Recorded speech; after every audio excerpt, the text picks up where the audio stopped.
અને શ્રી गोसाईजीए કહ્યું रुक्मिणी तू कितने दिन में गंगा स्नान को आई અને કે છે राज 24 बरस में आई हों सो राज को पधारी के जानी के। અને આપનું હૃદય ભરી આવ્યું કે ઠાકોરજી કઈ રીતે આનાથી ઉરીણ થશે।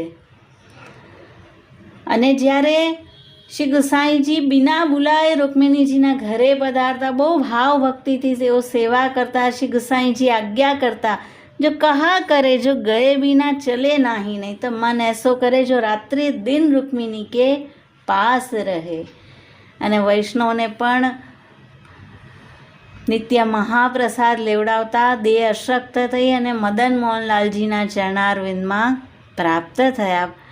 ત્યાર પછી કોઈ શ્રી गोसाईजीને કહ્યું रुक्मिणीजीને ગંગા પાઈ, તો આપે કહ્યું આજ્ઞા કરી કે ગંગાને રૂક્મિણી પાઈ। આવા ભગવદીયના સંગથી તો ગંગાજી પણ